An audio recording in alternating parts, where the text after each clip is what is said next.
একটা খুব ভালো স্কিম রয়েছে, যে স্কিমে আপনারা যদি অনলাইনে আবেদন করেন তাহলে আপনারা 12,000 টাকা আপনাদের ব্যাংক অ্যাকাউন্টে পেয়ে যাবেন। এবং এটি কেন্দ্রীয় সরকারের একটি নতুন স্কিম।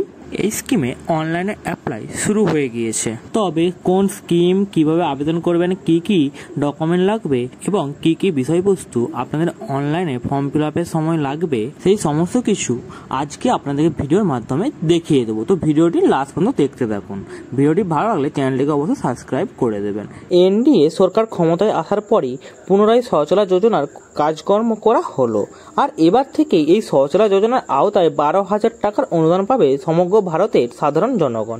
আপনিও যদি কেন্দ্রীয় সরকারের তরফ থেকে কার্যকরী এই প্রকল্পের সুবিধা নিতে চান, তবে আজকের এই প্রতিবেদনটি আপনার জন্য। আজকে এই প্রতিবেদনটি পড়লে আপনার শৌচালয় যোজনায় আবেদনের জন্য আবশ্যক যোগ্যতা, আবেদনের পদ্ধতি, আবেদনের ক্ষেত্রে আবশ্যক নথি সহ একাধিক তথ্য জেনে নিতে পারবেন।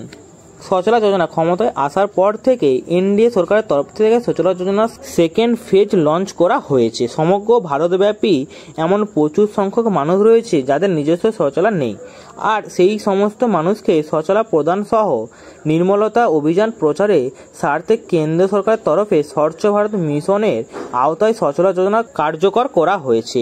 এই যোজনার মাধ্যমে সমগ্র ভারতে যে সমস্ত নাগরিকদের শৌচালয় নেই তাদের শৌচালয় তৈরির জন্য 12,000 টাকা অনুদান দেওয়া হবে।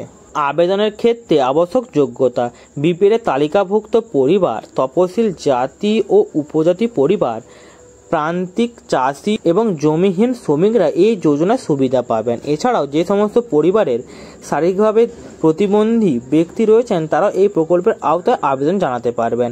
অন্যদিকে যে সমস্ত পরিবারের কেবলমাত্র মহিলা সদস্য রয়েছে তারাও এই প্রকল্পের আওতায় আবেদনের ক্ষেত্রে যোগ্য।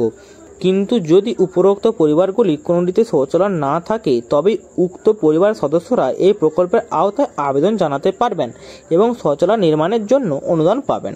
আবেদনের পদ্ধতি: এই প্রকল্পের আওতায় আবেদনের ক্ষেত্রে আপনাকে প্রথমে স্বচ্ছ ভারত মিশন অফিসিয়াল ওয়েবসাইটে http://swachhbharatmission.ddws.gov.in যেতে হবে। এরপর সিটিজেন কর্নারের আওতায় থাকা application form for IHL click করুন এবং পরবর্তী পেজে সিটিজেন্স রেজিস্ট্রেশন অপশনে ক্লিক করে রেজিস্ট্রেশন প্রক্রিয়াটি সম্পন্ন করুন। তারপর লগ ইন প্রক্রিয়াটি সম্পন্ন করুন।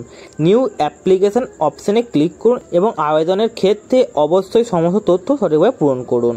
সবশেষে আবেদনের জন্য আবশ্যক নথিগুলি সঠিকভাবে আপলোড করার মাধ্যমে আবেদনের প্রক্রিয়াটি সম্পন্ন করুন।